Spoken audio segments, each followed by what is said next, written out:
All right, welcome back to the Focus TV. Octavia just finished talking about her favoriteest division in the whole wide world. Moving on again. Cardell, 2020 Pangos, all freshman sophomore camp. Who stood out, man? There's a few names, but let me just start out by thanking Dinos Trigonis for having me out there.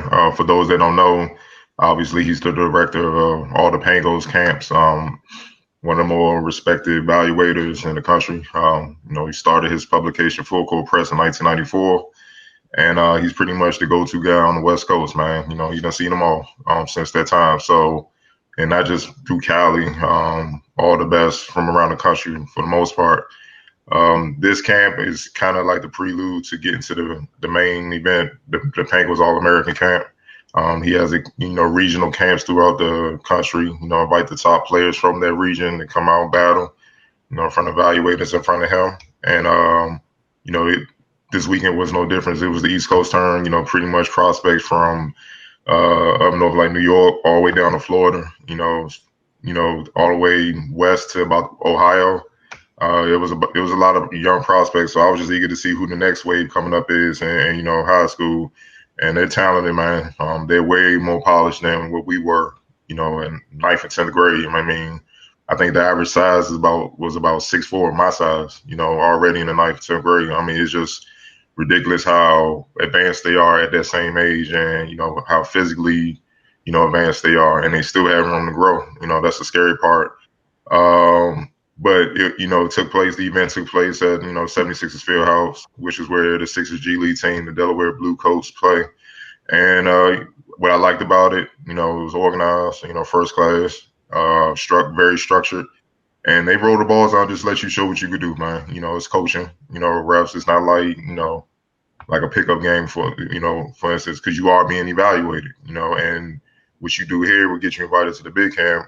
Playing at the big camp has it helps your career moving forward as far as like getting advice if you maintain the elite status, McDonald's game and top post game All-American games like that later on in the season. So it means a lot for you to play well. So it's not just a thing where they roll the balls out and you trying to get 30. If you get 30 within the floor, that's great, but trying to ISO and do all that, that's not gonna get it done.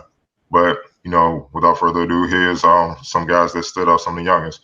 I'm going to start with Rashaan Lockheeds, 5'5" point guard, class of 2020 through 23.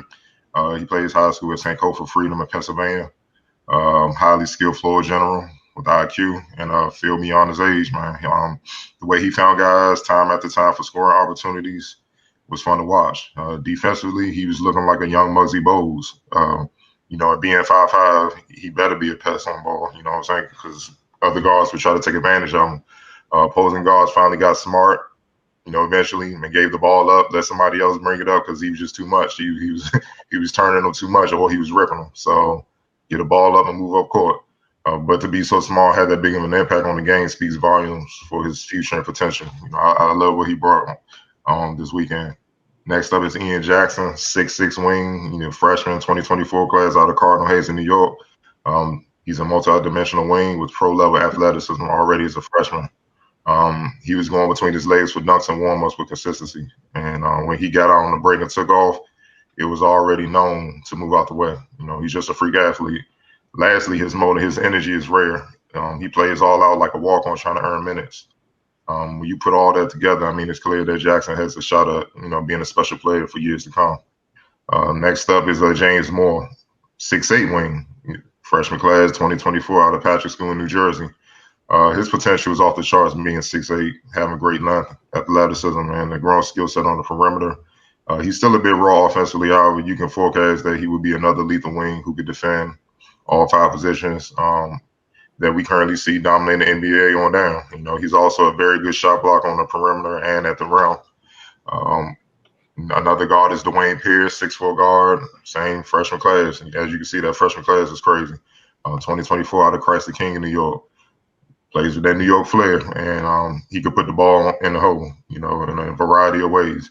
He's a shifty ball handler at 6'4". He can get to any place he wants on the floor and knock down shots or find teammates for baskets. He has a chance to be one of the more complete guards in his class when it's all said and done as he continues to get older. right now his mid-range game is just, especially off the bounce, is lethal. He's just a handful to deal with already. So, I could definitely see him being one of the top ranked players in his class as they continue to get older and older as they move up in high school. Next up is Chauncey Presley, 6-foot point guard, sophomore 2023 class out of Lincoln in Pennsylvania. He's just an isolation wizard. He just understands how to score the basketball. You know how we talk about Lou Williams, all quacks, he's just a professional scorer. Well, this kid has that in him as well. First game of the camp, he scored the first 10 points of his team's 12 points by breaking down defenders off the bounce, one-on-one, and scoring some tough baskets inside. He went 5 for 5. You know what I mean? They was trying to strap him, but he just know how to get to the spot, know how to finish, man. He just got a great knack and feel for scoring the basketball. But he can't get a little tunnel vision putting the ball up, you know what I'm saying? But, as long as he blends, getting others involved, he will be fine. And next up is Mason Soph, 6'1" point guard, sophomore 2023, Bishop O'Connell out of Virginia. Spoke about him briefly in the I-95 Coalition League, plays for Team Durant. So is one of those players that's just good at everything. It's nothing he can't do for a coach on the floor. Then once you mix in his field poison IQ for the game, you have a serious problem on your hands. So was as complete a guard as there was in attendance, and he consistently pounded that point home throughout the weekend. Moving forward, some players to definitely keep an eye on. Obviously, with time constraints, I can't get into everybody. Kwame Evans Jr., 6'8", sophomore, 2023, out of Baltimore Poly, in Baltimore and Maryland. Point forward phenom, plays for Team Durant. Spoke on him briefly as well with the I-95. They all play together. That's why they're one of the top 15 and under teams in the country. Next one that plays with him, Amani Hansberry, 6'7" forward, 2023, St. John's in D.C. Big man that can get it done inside and out. He's more of a bruiser. He reminds me a lot of, Othello Harrington, Georgetown Othello Harrington, man, just knock down the jumper, but also dominates you in the paint. Another guard, Ralph Martino, 6'4" guard, sophomore class, 2023, plays for NFC Academy in Florida. Leaper who loves to turn defense into offense, man. Like he lives to get steals and take it the other way so he can show off in the air. That's what he does. Sean Simmons II, 6'6" guard, sophomore class 2023 out of France Central. Another one from that loaded Team Durant 15 and under team. To me, he's arguably the best wing prospect that was there in attendance. Skywalker, he has pro level talent. It's just on him to keep working and to nurture that. So when it's time, he can be able to showcase that.